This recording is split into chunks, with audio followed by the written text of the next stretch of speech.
An entire village accepting Islam.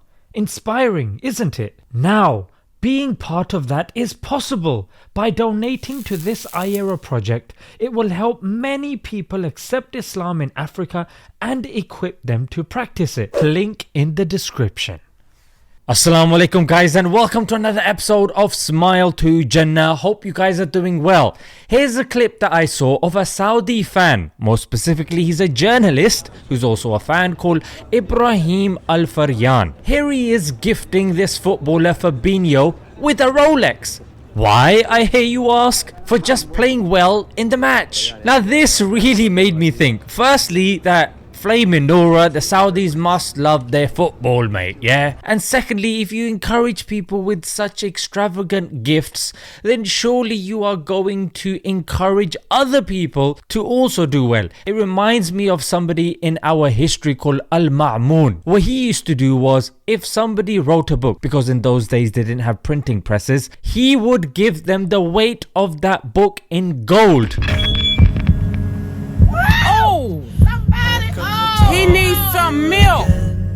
That encouraged more and more people to write, and that caused our libraries to grow, more specifically the House of Wisdom in Baghdad. So that's history.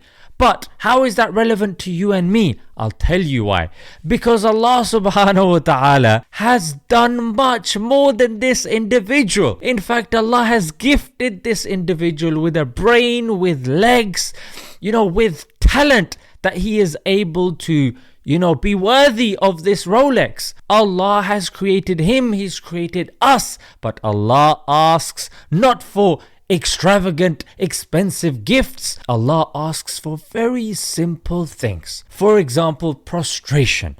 For example, giving charity. For example, staying away from gambling, alcohol, lying, cheating. And the icing on the cake? The icing on the cake is that these things that Allah commands us to do, they are good for us and our communities as well. I mean, look at charity, zakat, the obligatory 2.5% that we have to give yearly if we hit the nisab level. That goes to our fellow brothers and sisters that are in need of that money. It doesn't go to the scholarly class. It doesn't get used to put food in front of idols that don't even consume and it goes to waste. It goes to people in need. And again, that's another thing that distinguishes Islam from the other faiths. Some people even have the audacity to ask, what has Allah done for me?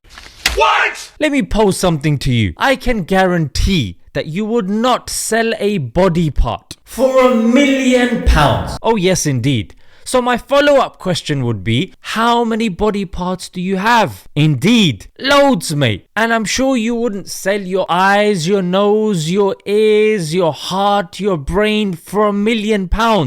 Of course, because they are incredibly valuable. In fact, bearing this in mind, it's enough for me to say you are a millionaire, mate, in terms of the gifts given to you by Allah. And this point I really like, which is when we look at modern technology. Oh yes, with all of modern advancements, we don't expect these things, be it cars or fridge or TVs, to last us 70 years, mate. Yet the technology just hasn't reached that sort of level. We don't expect it from modern inventions. We've become accustomed to thinking, yeah, it's only going to last us a few years. But the human heart is expected to last at least 60 to 70 years.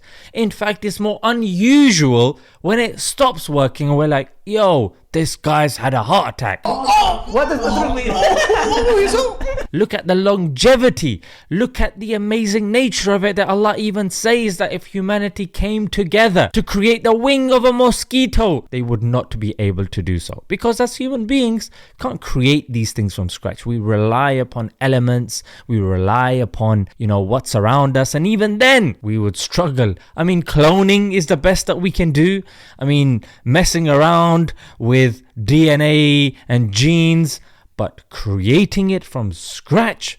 Nah, mate, we can't do that. And one other thing that I think is a great blessing that people say, look, there's so many different colors and cultures. I say that's a positive, mate, because there are so many different cultures. That's why we have so many different foods. We have so many different languages. We have so many different colors and sports. And because of that, life has flavor. So may Allah give us the ability to understand and appreciate the favors He has given us. Because unfortunately, in this fast life, unfortunately and sadly, we become routinified. That's a new word right there. That means, to write this down in the Oxford Dictionary, it means somebody accustomed to their routine. You fail to see the nuances on your bus ride to work because you do it every single day. We fail to understand and appreciate the glory of the creation because we're familiar. We see these in a routine. So it's good to travel. It's good to travel and see different things and experience different flavors so one can truly appreciate the glory,